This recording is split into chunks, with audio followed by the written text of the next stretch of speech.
آج سلطان الہند غریب نواز کے عرس کا مقصد صرف یہ نہیں ہے کہ آپ جائیں اور ایک چادر چڑھا دیں مہنگی، پھول چڑھا دیں. اس غریب نواز کو ہماری چادروں کی کوئی ضرورت ہی نہیں. اللہ نے جنتی چادر انہیں پہلے سے پہنایا ہوا، وہ جنتی جوڑے میں ملبوس ہیں.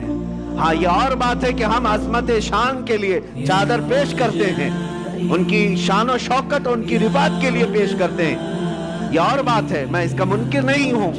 لیکن اگر تم یہ سمجھتے ہو کہ چادر پیش کرنے کے بعد ہی میری ذمہ داری ختم ہو گئی، یہ تمہاری خام خیالی ہے.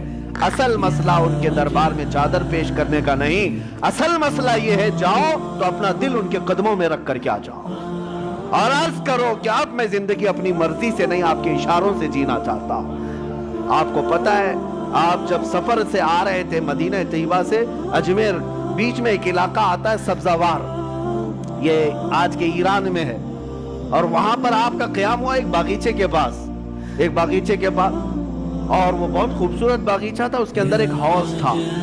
یہ باغیچہ اور حوض وہاں کے حاکم کا تھا، اس وقت کا جو حاکم تھا بڑا ظالم آدمی، لوگوں کا مال اتنا لوٹتا تھا کہ لوگ پریشان تھے. ہفتہ وصولی والا سسٹم، اور پھر اس کا ایسا ظلم تھا کہ کوئی باغیچے میں اجنبی نہ آئے. اتفاق ایسا کہ سرکار غریب نواز وہیں پر قیام کیے، اور آپ کی نماز کا وقت آیا تو اس حوض سے آپ وضو کرنے چلے گئے. تو وہاں پر جو پہرے دار تھے انہوں نے کہا، منع کیا کہ یہ حاکم سبزوار کا ہے، آپ مت آئیے، اگر اس کی نظر پڑ گئی تو بہت سختیاں کرے گا. حضرت سرکار غریب نواز نے فرمایا، میں عبادت اللہ کی کر رہا ہوں اور اللہ میرے ساتھ ہے. بس آپ نے وضو فرمایا، ابھی وضو کر ہی رہے تھے کہ وہ حاکم باغیچے میں داخل ہو گیا.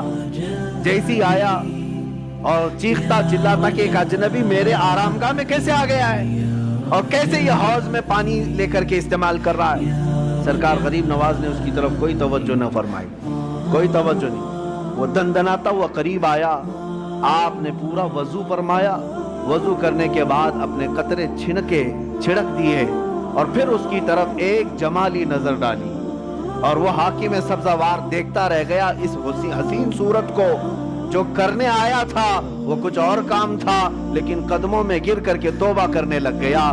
کہا کہ آپ جس وقت یہاں آئے مجھے پتا نہیں تھا، لیکن اب جس وقت آپ میرے دل میں آئے ہیں، عزم کرتا ہوں کہ زندگی بھر مجھے اپنے دامن سے دور نہ کریں. میرے عزیزو، سلطان الہند کے پاس آئے، لیکن حاکم سبزوار جو تھا غریب نواز کے قدموں میں گر کر معافی مانگا، توبہ کیا، اور اتنا ہی نہیں بلکہ واپس جانے کے بعد زندگی بھر لوٹی ہوئے مال کو سب کے اصل مالکوں تک پہنچایا، سب کو لوٹایا اور اپنا گھر بار بھی بیچ دیا. تب سرکار غریب نواز کے پاس آیا، کوئی نظر و نیاز لے کر کے نہیں، کوئی تحفہ تحائف لے کر کے نہیں، بلکہ آیا اور کہا، اب آپ کا یہ غلام سب دے کر کے آیا ہے، سوائے دل کے اب کچھ نہیں رہ گیا، وہ میں آپ کے پاس لے آیا ہوں. سلطان الہند غریب نواز نے قبول فرمایا، بیعت ارادت میں ہی نہیں بلکہ اپنے عظیم خلفاء میں اس کو شامل فرمایا، خلافت عطا کی. بعد میں تاریخ میں موجود ہے سبزوار کے اللہ تبارک و تعالیٰ نے سبزوار کے ان کو قطب بنایا، اپنے وقت کے قطب تھے.